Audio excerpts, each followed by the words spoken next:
Viewers welcome back to our channel. బహుముఖ ప్రజ్ఞాశాలి బాపు biography. Telugu చిత్ర పరిశ్రమలో బాపు అనే పేరుకు ఎంతో విశిష్టత ఉంది. సినిమా దర్శకుడిగా, చిత్రకారుడిగా తెలుగునాట పేరెన్నికగన్న బహుముఖ ప్రజ్ఞాశాలి. బాపు గీత, బాపు రాత తెలుగువారి సంస్కృతిలో ఒక భాగమయ్యాయి. బాపు చిత్రం ప్రచురించని తెలుగు పత్రికలు అరుదు. ఆయన వేసిన కార్టూన్లు, పుస్తకాల ముఖ చిత్రాలు లెక్కపెట్టడం కష్టమనే చెప్పాలి. అర్థవంతమైన సినిమాలతో, తెలుగు సంప్రదాయాన్ని ప్రతిబింబించే విధమైన సినిమాలతో ఎంతో గుర్తింపు తెచ్చుకున్నారు. అటువంటి దర్శకుని సినిమా ప్రస్థానం గురించి తెలుసుకుందాం. బాపు అసలు పేరు సత్యరాజు వెంకట లక్ష్మీనారాయణ. బాపు డిసెంబర్ 15, 1933 సంవత్సరంలో పశ్చిమ గోదావరి జిల్లా ఇరగవరం మండలం కంతేరులో వేణుగోపాలరావు, సూర్యకాంతమ్మ దంపతులకు జన్మించాడు. 1942లో అప్పటి మద్రాసులోని పిఎస్ హై స్కూల్లో 5, 6 తరగతులు కలిసి చదువుకున్నప్పటి నుంచి బాపు రమణల మధ్య స్నేహం పరిమళించింది. అది చివరి వరకు కొనసాగింది. పాఠశాల రోజుల్లోనే బాలా అనే చిన్నపిల్లల మ్యాగజైన్కు అమ్మ మాట వినకపోతే అనే కథను రమణ రాస్తే దానికి బాపు బొమ్మలు వేశారు. అలా వారి ప్రయాణం మొదలైంది. 1955 సంవత్సరంలో మద్రాసు విశ్వవిద్యాలయం నుండి లాయర్ పట్టా పుచ్చుకున్నాడు. అదే ఏడాది ఆంధ్రపత్రిక దినపత్రికలో వ్యంగ్య చిత్రకారునిగా చేరారు. పత్రికల్లో కార్టూనిస్ట్గా బాపు బొమ్మలు వేసేవారు. బాపు బొమ్మ ప్రత్యేకమైంది. ఆయన రాత కూడా అంతే. బాపు బొమ్మల గురించి అందరికీ తెలుసు, కానీ ఆ బొమ్మలపై రాత కూడా బాపు అక్షరాలే అని రమణ చెప్పే వరకు చాలా మందికి తెలీదు. రమణ రాత, బాపు గీతలో వెలువడ్డ కోతికొమ్మచ్చి, బుడుగులు తెలుగు సాహితీ వనంలో ఎన్నటికీ వాడిపోని అక్షర సుమాలు. దర్శకుడిగా బాపు మొదటి చిత్రం సాక్షి. 1967లో వచ్చిన సాక్షి సినిమా చిత్ర దర్శకునిగా సినిమా రంగంలో అడుగుపెట్టిన బాపు తన మొదటి చిత్రంతోనే ప్రశంసలు అందుకున్నాడు.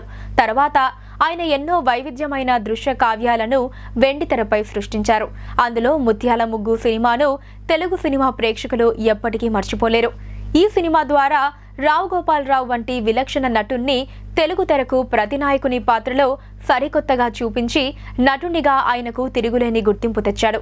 ఆయన మొత్తం 41 చిత్రాలకు దర్శకత్వం వహించాడు. అందులో 1976లో వెలువడిన సీతా కళ్యాణం సినిమా చూసేవారికి కన్నుల పండగనే చెప్పాలి.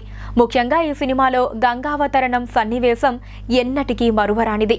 క్లుప్తంగా ఈయన గీసిన బొమ్మని సంతకం లేకపోయినా, తీసిన సినిమాలో దర్శకుడిగా ఈయన పేరు చూడకపోయినా చప్పున ఎవరైనా ఇది గీసింది, తీసింది బాపు అని గుర్తించగలిగేటంత విలక్షణమైన శైలి ఈ ప్రతిభావంతుడి సొత్తు. చిత్రకళ. బాపు చిత్రకళ ఒక విషయానికి పరిమితం కాలేదు. 1945 నుండి బాపు చిత్రాలను, వ్యంగ్య చిత్రాలను, పుస్తకాల ముఖ చిత్రాలను, పత్రికల ముఖ చిత్రాలను, కథలకు బొమ్మలను, విషయానుగుణ చిత్రాలను పుంఖానుపుంఖాలుగా సృష్టిస్తున్నాడు. కొత్త రచయితలు, ప్రసిద్ధ రచయితలు, పురాణాలు, జీవితం, సంస్కృతి, రాజకీయాలు, భక్తి, సినిమాలు అన్ని రంగాలలో ఆయన గీతలు వాసికెక్కాయి. ఆయన చిత్రాలతో ఉన్న శుభాకాంక్ష పత్రికలు, పెళ్లి శుభలేఖలు కళాప్రియులు కోరి ఏరుకుంటారు. బాపు రాత కూడా అంతే. ఇంతవరకు తెలుగునాట ఎవరి చేతి రాతకు ఆ ప్రాముఖ్యత అందలేదు. తెలుగులో బాపు అక్షరమాల, ఫాంట్ ఎన్నో డిటిపి సంస్థలు, ప్రచురణ సంస్థలు వాడుతూ ఉంటాయి.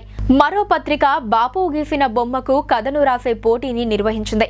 1974లో ఇంగ్లీష్, ఫ్రెంచ్ భాషలలో పిల్లల కోసం రామాయణాన్ని తనదైన శైలిలో బొమ్మలతో చెప్పారు. దీనికి కొనసాగింపుగా మహాభారతాన్ని, శ్రీకృష్ణ లీలలను కూడా తయారు చేశారు. ఎవరికి ఎవరు గురువు? బాపు బొమ్మ తెలుగు జాతి ప్రతినిధి అయినట్టే గోపులు బొమ్మ తమిళ తత్వానికి ప్రతీక. ఇద్దరు మంచి మిత్రులు. నాకు ఆయనే గురువు అని బాపు అంటే కాదు ఆయనే నాకు గురువు అంటారు గోపులు. ఇలా ఒకరికి ఒకరు ఇష్టంగా చెప్పుకునేవారు. బాపు ఒక వారధిగా లేకపోతే తెలుగువారికి గోపులు ఇంతగా తెలియటానికి అవకాశం లేదు. బాపు పబ్లిసిటీ సంస్థలో పనిచేస్తున్న రోజుల్లో వారిద్దరి పరిచయం కడదాకా కొనసాగింది. ముందుగా వాళ్ళు చెప్పకపోతే వీరిద్దరిలో ఎవరు గీసిన బొమ్మ ఎవరు గీశారో చెప్పటం కొంచెం కష్టమైన విషయమే. బాపు గారికి అందిన పురస్కారాలు. బాపుకు స్వదేశీ, విదేశీ పురస్కారాలు ఎన్నో లభించాయి. ఆయన తీసిన సీతా కళ్యాణం సినిమా లండన్లో జరిగిన ఫిలిం ఫెస్టివల్, చికాగో అంతర్జాతీయ ఫిలిం ఫెస్టివల్లో సైతం ప్రదర్శించారు. అందులో ముఖ్యమైనవి కొన్ని. బాపు దర్శకత్వం వహించిన ముత్యాల ముగ్గు చిత్రానికి ఉత్తమ ప్రాంతీయ చిత్రంగా 1975వ సంవత్సరానికి గాను భారత ప్రభుత్వ పురస్కారంతో పాటు సినిమాటోగ్రాఫర్ ఇషాన్ ఆర్యాకి ఉత్తమ ఛాయాగ్రాహకుడిగా మరో పురస్కారం లభించింది. 1986వ సంవత్సరంలో ఆంధ్రప్రదేశ్ ప్రభుత్వం వారి ఏపీ కళా వేదిక ద్వారా రఘుపతి వెంకయ్య స్మారక పురస్కారం మదర్ తెరిసా బహుకరించగా తన స్నేహితుడు ముల్లపూడి వెంకటరమణతో కలిసి సంయుక్తంగా స్వీకరించారు. చెన్నైలో స్థాపించిన శ్రీ రాజ్యలక్ష్మి ఫౌండేషన్ వారి ప్రతిష్టాత్మకమైన రాజ్యలక్ష్మి పురస్కారం 1982వ సంవత్సరంలో ఈయనకి ఇవ్వబడింది. 1991వ సంవత్సరంలో ఆంధ్ర విశ్వవిద్యాలయం వారి గౌరవ డాక్టరేట్ కళా ప్రపూర్ణతో బహుకరించింది. 1992వ సంవత్సరంలో అమెరికా తెలుగు అసోసియేషన్ వారిచే శిరోమణి పురస్కారం, మిస్టర్ పెల్లాం సినిమాకి ఉత్తమ ప్రాంతీయ చిత్రంగా భారత ప్రభుత్వం పురస్కారం, 1995వ సంవత్సరంలో Telugu Association of North America TANA వారిచే తెలుగు చిత్రకళ, సాహిత్య, సాంస్కృతిక, సినిమా రంగాలకు తన 50 సంవత్సరాల సేవకు గాను ఘన సన్మానం, బాపు మీద ప్రముఖ తెలుగు సినిమా దర్శకుడు వంశీ తీసిన డాక్యుమెంటరీ చిత్రానికి 1996వ సంవత్సరంలో ఆంధ్రప్రదేశ్ ప్రభుత్వం నంది అవార్డు, 2001 జూన్ 9వ సంవత్సరంలో ఇండియన్ ఇన్స్టిట్యూట్ ఆఫ్ కార్టూనిస్ట్ వారిచే జీవిత సాఫల్య పురస్కారంతో సన్మానం, 2002లో తెలుగు విశ్వవిద్యాలయం నుండి సాంస్కృతిక రంగంలో విశిష్ట పురస్కారం, academy of fine arts Tirupati వారిచే ప్రెసిడెంట్ ఆఫ్ ఇండియా అవార్డు బహుకరణ జరిగింది. అలాగే బాపు గారి దర్శకత్వంలో వచ్చిన 1970లో వచ్చిన బాలరాజు కథకు, 73లో వచ్చిన అందాల రాముడు సినిమాకు, 75లో వచ్చిన ముత్యాల ముగ్గు సినిమాకు, 1991లో వచ్చిన పెళ్లి పుస్తకం సినిమాకు, 93లో వచ్చిన మిస్టర్ పెల్లాం సినిమాకు గాను, అలాగే 2013కు గాను ప్రకటించిన పద్మ పురస్కారాలలో కళల విభాగంలో తమిళనాడు రాష్ట్ర విభాగంలో పద్మశ్రీ పురస్కారం వచ్చింది. విద్యారంగానికి బాపు చేసిన కృషి. చదువుకునే రోజుల నుంచే బాపు గారికి చిత్రలేఖనంలో సుప్రసిద్ధుడు. ఆ తర్వాత కాలంలో ఆయన చిత్రలేఖనానికి దేశ విదేశాల్లో సైతం ఆయనకు పేరు ప్రఖ్యాతలు వచ్చాయి. ఈ తరుణంలోనే 1986 నుంచి 88 సమయంలో అప్పటి ముఖ్యమంత్రి ఎన్టీ రామారావు కోరిక మేరకు ఆంధ్రప్రదేశ్ ప్రాథమిక స్థాయి పుస్తకాలలో విద్యార్థుల కోసం బాపు, ముల్లపూడి వెంకటరమణలు భాగస్వామ్యంలో పాఠ్యాంశాలను దృశ్య శ్రవణ మాధ్యమంలోనికి మార్చారు. ఆ రోజుల్లో ఈ ప్రయత్నాన్ని విద్యారంగంలో ఒక వినూత్న కార్యక్రమంగా ప్రారంభించారు. బాపు వయోజన విద్య కోసం కూడా పాఠ్యాంశాలను సిద్ధపరిచారు. బాలల దృష్టిలో ప్రపంచాన్ని ఎలా చూస్తారో బుడుగు పాత్రను సృష్టించారు. ఇది తెలుగు సాహిత్యంలోనే ఒక మకుటాయమానంగా నిలిచిపోయింది.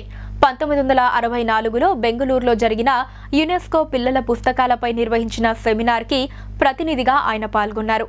అదే ఏడాది చెన్నైలో యునెస్కోనే నిర్వహించిన పుస్తక ముఖ చిత్ర రచన, అంతర్చిత్రాలను గీసే తర్కీదునిచ్చే కార్యక్రమాన్ని బాపుకే అప్పగించడం జరిగింది.